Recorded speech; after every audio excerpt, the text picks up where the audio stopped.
Safety Guard Training Course, Section 6, Emergency Response Preparation. Table of Contents. 1. Introduction. 2. Emergency Management, Mitigation, Preparedness, Response, and Recovery. 3. Emergency Situations. 4. Emergency Response Procedures. 5. Weapon-related emergencies. 6. Other emergencies. 7. Potential duties during an emergency. 8. Duty of care, legal requirements. 9. Protecting and securing a crime scene. 10. Numbers and agencies. Introduction. Security guards are expected to respond to emergency situations and to minimize the impact of said emergency at their work sites. They may be required to perform a variety of duties during an emergency.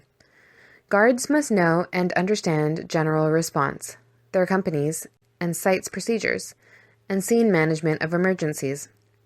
It does not matter what type of emergency you may find yourself in. There are a number of things that can be done prior, during, and post-emergency that will prevent a manageable occurrence from turning into a disaster. Emergency Management, Mitigation. Use your senses and good judgment. If you see something out of place, put it back. If something is broken, call the people that can fix it. You can always find a number or talk to a person that could provide you with one. Each site you will work will have a system in place that attempts to ensure that emergencies do not happen, or if they do, will tell you how to respond and whom to call. Knowing these procedures ahead of time will allow you to conduct your duties better and will show your professionalism. Emergency Management, Preparedness. An ounce of prevention equals a pound of cure. Do you know where the emergency exits are? How about the location of the first aid trauma kit? Do you have a working knowledge of your site's post orders and procedures? Do you know your emergency contact numbers? We hope that as a professional member of our industry, you can confidently answer yes to each of these questions. It might not seem like it's a big deal to know, especially if you're new to a site, but ask and learn anyway. Knowledge does not hurt, and it can save lives. Emergency Management, Response. Imagine yourself in the following situation. It's shortly after 0900 hours on a Friday morning, sunny and warm outside, and you can see that a lot of office workers decided to ride their bikes to work today. It is Casual Friday after all. You're out on patrol when you receive a call on the radio requesting that you attend the third floor to respond with a first aid kit. It seems that one of the HR employees of a local bank is feeling faint, and his coworkers called the security desk requesting first aid assistance. You just found yourself in an emergency response situation.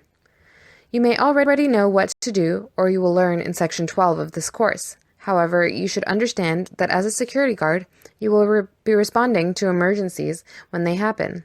Sometimes you may be alone or working in a team, but how you handle the emergency may save a life. Be ready for it. Emergency Management, Recovery. Emergencies happen, they're dealt with, and hopefully learned from. It could have been a medical emergency, a fire alarm, an entrapment, or any other emergency. You have responded and dealt with it.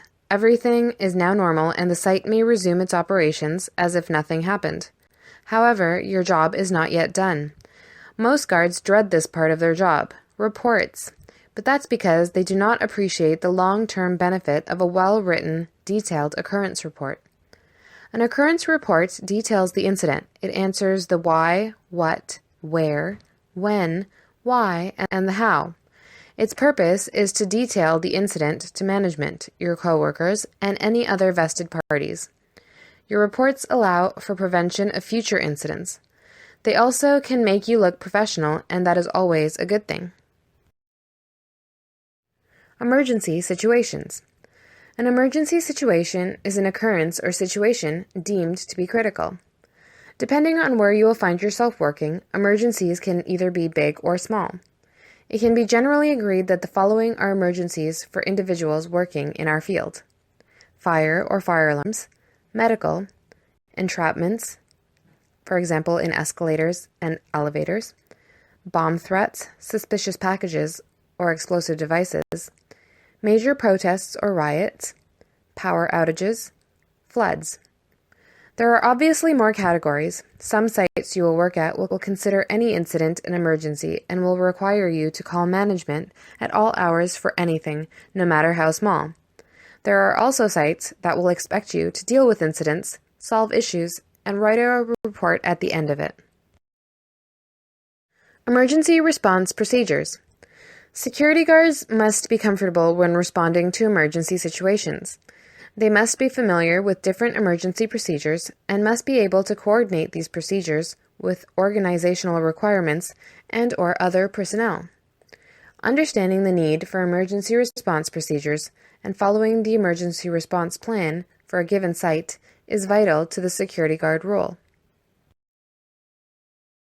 Fire and fire alarms. Fires can quickly burn down and destroy buildings. In extreme cases, a fire can take lives through burning, heat, and/or smoke inhalation. It is essential that a security guard knows how to identify and respond to this potentially dangerous situation. Depending on your site, you may work with a proprietary fire alarm system. These building automation and response systems allow for a quick isolation of an alarm. They are, however, not a replacement for a human being. Please keep in mind that different sites have different fire prevention systems. It is extremely important to stress that you must read and understand each site's instructions and orders on how to respond to alarms and other emergencies. Your ability to do that may save lives of the people you are protecting as well as your own. Fire and fire alarms continued. The following slide is a sample procedure for a 20-floor condominium tower in a metropolitan area. The tower has a relatively modern fire panel monitored from the security desk. It is just a sample of a typical security operating procedure, or SOP, as you will soon come to know them. This is by no means exhaustive of the duties that can be assigned to you. On the other hand, your site might simply require that you call 911 and call the management. Remember, each work site is different, and each will test your skills in a unique manner. Always be prepared by knowing what your duties are ahead of time. This will ensure that you do your job in a professional manner. Sample fire alarm procedure. 1. Upon alarm activation, determine its location and the type of alarm. For example, smoke, heat, pull station, or sprinkler. Confirm and acknowledge the alarm on the panel. 2. Call the fire department, providing the building's address, type of alarm, and location. Make announcements to the building advising of the alarm and indicating that a fire department is responding, and make phone calls to members of the building management or their designates. 3. Prepare for fire department's arrival by clearing the fire route of any vehicles. Place the designated elevator of fireman's service. Upon the fire department's arrival, brief the captain on the situation while escorting responding units to the designated elevator. 4. Take the firefighters to a floor 2 floors below the alarm. Prior to opening the elevator door, touch it, feeling for heat.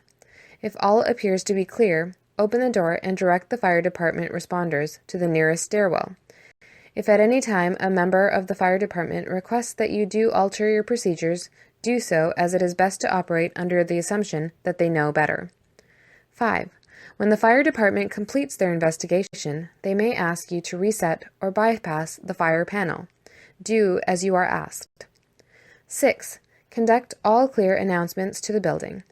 Conduct stairwell checks to ensure that there are no occupants that succumbed to stress while evacuating. Reset the elevator and write a detailed occurrence report. Medical emergencies. A medical emergency can be described as any situation that calls for an emergency responder to provide aid of medical nature. This can be something as simple as a fall requiring an ice pack, or something serious and life-threatening such as a heart attack or a stroke.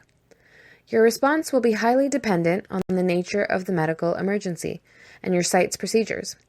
You will learn how to respond to most emergencies during Section 12 of the course. However, when you feel that the level of emergency surpasses your ability to help, call 911. Calmly explain the situation, respond to the operator's questions, and follow instructions. Most sites are equipped with a first aid kit and procedures for response. Some of the better equipped sites will feature oxygen and an automatic external defibrillator, AED. Once again, you will learn about these aids during Section 12. Entrapments, escalator. There are two kinds of entrapments you may experience in your life as a security guard. The first kind are extremely rare and you may likely never see one, however they are possible and worth noting. Escalator entrapment. Two real possibilities here. The first one is a case of a mobility disadvantaged person getting stuck on an escalator when it goes out of service. Second possibility is when a person gets a piece of their clothing jammed in the machinery. This will happen during cold weather when coats or scarves can get caught in the teeth between the steps of the escalator. First order of business in an escalator emergency is to stop the machinery. Various models have their emergency buttons located in slightly different areas, but all will be prominently displayed. Next, clear all other individuals from the escalator and speak to the trapped person. They might be injured, embarrassed, angry, or all of the above. It is your job to reassure them and assist them as best as you can. If they are injured, provide first aid and/or call 911. Use your best judgment. If an article of their clothing is stuck, ask them to remove it before trying to free it. This will help you minimize any damage caused. Then, as in case of all incidents of note, gather pertinent information and complete a written report. Entrapments, elevator. The first thing you need to know about elevator entrapments is that getting stuck in an elevator is relatively safe, unlike what movies led people to believe. The second thing you need to know is trying to release a person from an elevator if you're not a trained technician is not safe. Elevator entrapments scare people partly because of movies where people plummet to their deaths or get forgotten and starve. Sometimes it is due also to paranoia and claustrophobia. No one wants to be stuck in a box for an extended length of time. Entrapments, elevator continued. 1. Do not try to rescue people. Leave it to the professionals, whom you should call as soon as you can because the sooner they know, the faster they get there. 2. Maintain communication with trapped occupants. Some will want you to remain talking, others will ask you to leave them alone and check in when something happens, such as technicians showing up. 3. The trapped occupants were likely headed somewhere, example to a meeting or to pick up their kids. So remember to ask them if there is anyone you can call on their behalf and then do so. 4. Take note of all incident times. Also, make sure to take note of all names, contact numbers, and work addresses, especially if they are a tenant in your building. You will need it for your report. 5. After the occupant is released, ask the technician if it's safe to put the elevator back in service. When the situation is dealt with, write an occurrence report. Bomb threats, suspicious packages, or explosive devices. These are very dependent on where you work. Being a night watch person in a warehouse is very different from working in a downtown office building home to a major bank or a government agency.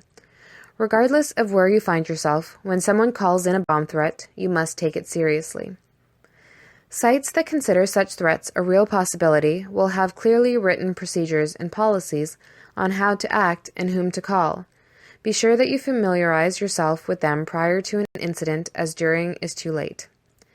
In an ideal situation, if there is such a thing when bomb threats are concerned, you will find yourself working with a partner or a supervisor that you can use to assist you. The idea is that while you're on the phone with the person making the threat, you get your partner's attention and have them call 911 for you. Bomb threats continued. Here are some general rules and tips for bomb threat calls. 1. Listen carefully to the person calling. Do they sound agitated, angry, or are they calm and collected? What words are they using? Write them down word for word. 2. Is the caller issuing a threat against a specific business or tenant, or are they calling in a bomb? 3. Attempt to ascertain if there is any background noise. Anything might be helpful. Do you hear people? Is it a public place, such as a train station or an airport? Try to listen and pick up all clues. 4. Is the caller speaking with an accent? How is their command of the language? Are they identifying with a specific organization? 5. Try to keep the person on the phone as long as you can, and quickly write down a number if it's displayed. 6. Call 911, explain the situation, and provide all of the above details. Listen to instructions and then follow them. Call your site's management and explain the situation. Bomb threats continued. Depending on the site you work at and the procedures outlined for cases such as these, you may or may not need to evacuate the building. If it's not clear, then ask. This is very critical. Generally speaking, once the police arrive, a search will be conducted and you will be asked to participate as no one knows your site better than you. Although not all-inclusive, the following guidelines are taken from experience and established SOPs and should serve as a good starting point in these situations.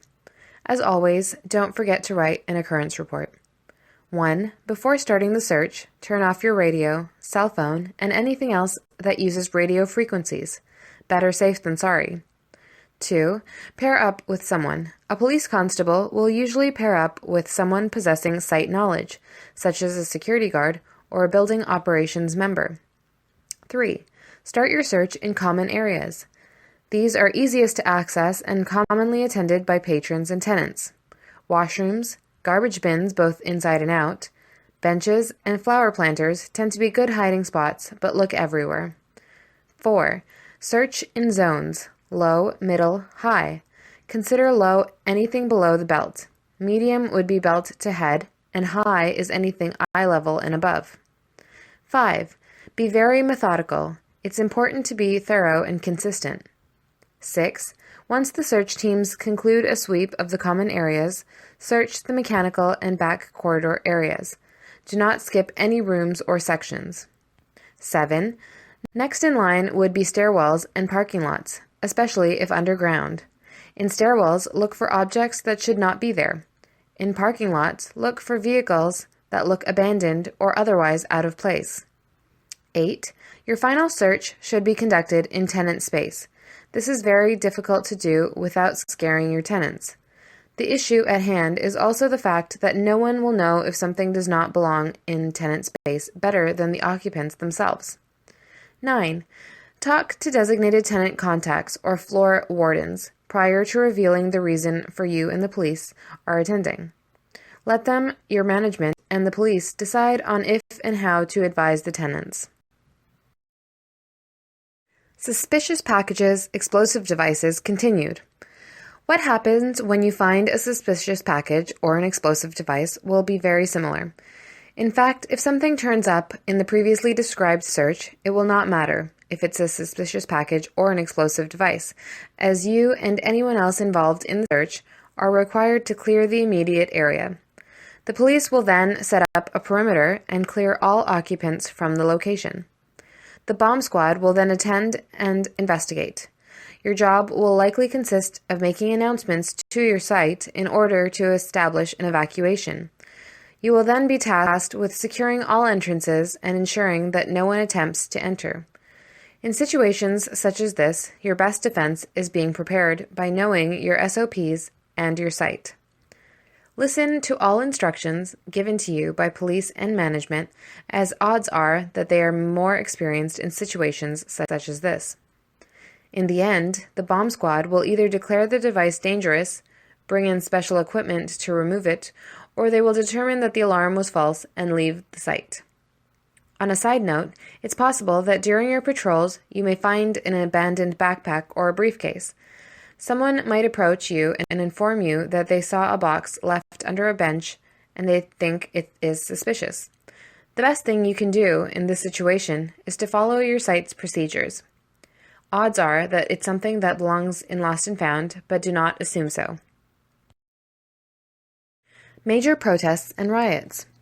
The difference in between a protest and a riot is the level of crowd aggression. Angry people chanting, yelling, displaying signs, blocking entrances, or staging sit-ins of your site are protesters. In fact, they may not be angry or unwelcome. It really depends on what they are protesting for or against and how your tenants and management feel about it. Riots are what you want to avoid. People in a crowd tend to feel anonymous and therefore become dangerous. Riots are destructive, and rioters should not be approached as a security guard will become a symbol of authority and a target. For example, People for the Ethical Treatment of Animals, or PETA, stage protests. They want to be seen and memorable. This way, they can convey their message. It does not matter if you agree with their methods or message, you have to acknowledge that they are effective. A perfect example of a riot is what happened to Toronto during the G20 summit. It's possible you were there or have seen it on the news. If not, take a look at some videos online, and you will see that the only message the crowd managed to convey was that they wanted to cause damage. You do not want to find yourself in a uniform in reach of a rioting crowd. Whether you agree with the message being sent or not, you can see that the purpose quickly turned to destruction. Power outages. The severity of the impact a power outage has on your day at work is very dependent on where you work. For your site, it might mean that employees get to leave their work for the day, or it might mean a disaster in terms of business operation. As a security guard, your job during a power outage will consist of ensuring safety, recording and reporting information, directing pedestrians and vehicular traffic, and finally dealing with technological shutdowns of building systems. No one will ask you to restart generators, but you will need to deal with entrapments, cameras, and battery-operated security systems. However, other than entrapments, most of the issues will only affect you during a prolonged power outage. Most power fail systems have 24-plus hour battery backup. Since the nature of power outages and your response to them is so site-specific, the best advice to give is to be knowledgeable in your site's standard operating procedures. Finally, as always, remember to note all occurrences and upon conclusion, writing a detailed incident report. Floods and water-related emergencies. Floods caused by heavy rainfall, pipe or sprinkler bursts, sewage backup, or even plugged sinks can cause a significant amount of property damage. This means that your site's management will be on the hook for a lot of cash.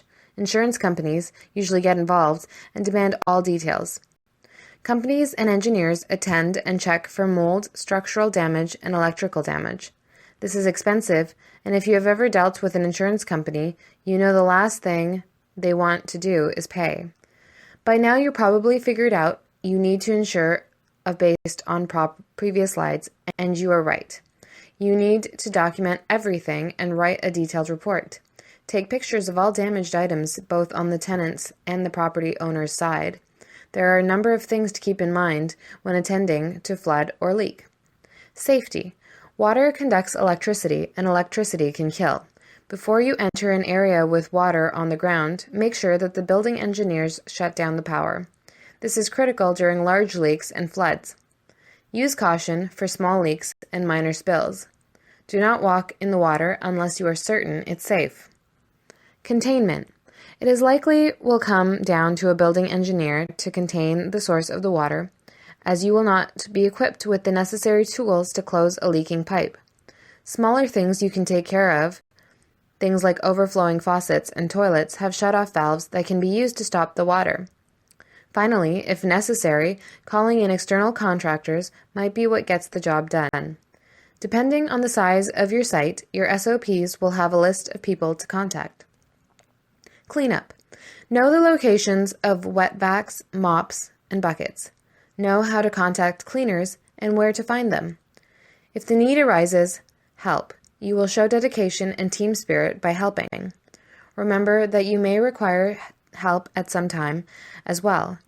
Keep in mind that your duties come first, and those consist of informing anyone that needs to be informed, documenting all that needs to be documented, and finally, writing an incident report. Weapon-related emergencies. Should you find yourself in a situation that necessitates a response to a call about an individual brandishing a weapon, keep the following notes in mind. 1. You need to notify your supervisor and/or management as soon as possible. 2. You need to contact the police and have them attend. In the meantime, listen to and follow their instructions. 3. Do not attempt to engage the person brandishing a weapon.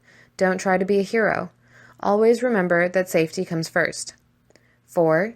Clear the area where the weapon has last been seen as best as you can. 5. Make all attempts to protect your tenants and patrons. People need to be kept as safe as possible. 6. Your site's camera system, CCTV, or even a digital camera used for documenting leaks or other minor incidents should be used to document the incident as best as possible. The police will need evidence and will come to you for it.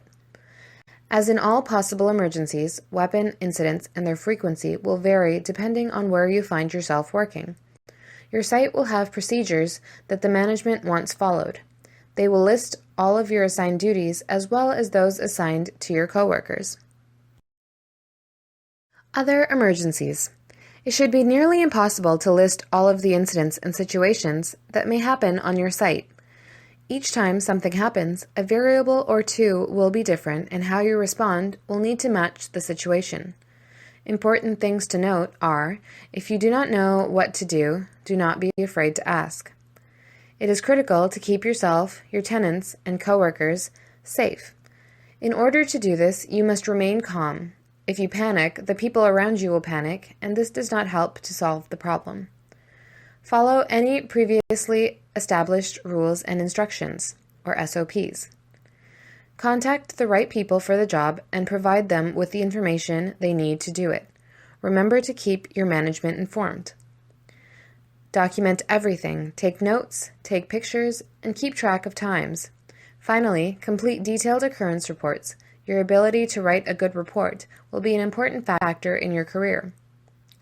Knowing your site, yourself, your procedures, and the people you need to contact in case of an incident will go a long way in solving any problems that arise. Potential duties during an emergency. Your potential duties will be dependent on the staffing at your assigned site. If you work at a site where you are the only guard, you will be a primary responder to each and every incident and emergency. If you work at a larger site and have coworkers, then duties will be assigned based on competency and site seniority. Your duties may include being the primary responder. Here you will be the first person in. In a medical, you will be the one providing first aid. In a fire alarm, you will be the person taking the fire department in the elevator. Secondary responder. Your job will be to assist the primary responder in their duties and conduct any delegated tasks. Dispatcher. Usually a person working at the desk or in a control center takes on a role of a dispatcher. The individual's job is to assign duties, take calls, watch cameras, making calls to emergency services and management. Perimeter or auxiliary. Your job will involve securing the area of interest, providing crowd control, clearing the street of cabs and others so that the emergency vehicles have easy access. When push comes to shove, your job and your duties will be whatever needs to get done at the time.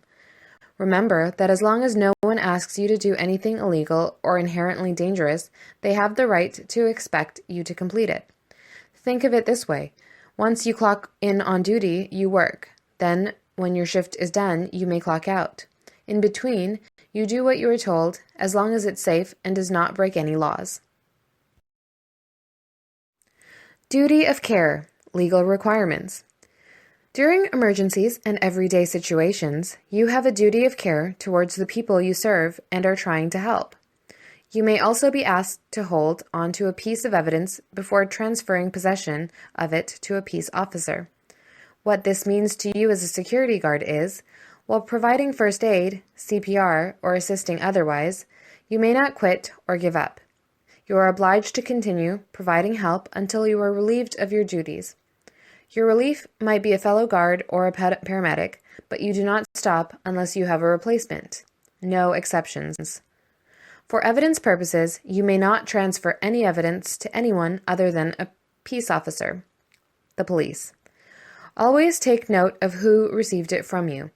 You may not lose sight of this evidence, so do not leave the area, do not give it to anyone else, or ask someone to watch it for you. Continuity of possession is vital for criminal cases, and a piece of evidence that has lost this continuity is worthless. You are legally obliged to keep, record, and pass on any evidence to a police officer and no one else.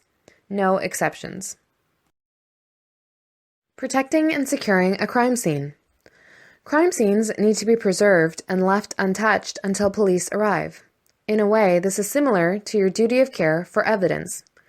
Think of any of the CSI shows you have probably seen on television. An undisturbed crime scene makes it possible for police to conduct an investigation without worry of evidence contamination.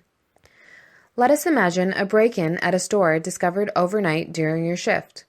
The first thing you need to think about is contacting 911. The second is ensuring that no one can enter or exit the site. Use caution tape, station guards, and turn your cameras to the point of entry of the scene. When police arrive, they will need to take fingerprints off objects within the crime scene. This will also attempt to determine what footwear the criminals were wearing. Finally, they will take stock of what appears disturbed and take pictures of absolutely everything within and around the location. Agencies and numbers to know. The following is a short list of numbers that might be useful during emergencies. 911, emergency dispatch for police, fire, and ambulance. 416-808-2222, main police switchboard, best used for general inquiries. 416-338-9050, Toronto Fire Department, again for general inquiries. 416-392-2000, Emergency Medical Services non-emergency number. 416-542-8000, for power outage situations. 311, City of Toronto General Assistance number. Your best bet is to call 911 and explain the situation. However, before you do, make sure that it is a real emergency. You do not want to waste their time and use resources that may be needed to assist others in danger. End of Section 6, Emergency Response Preparation.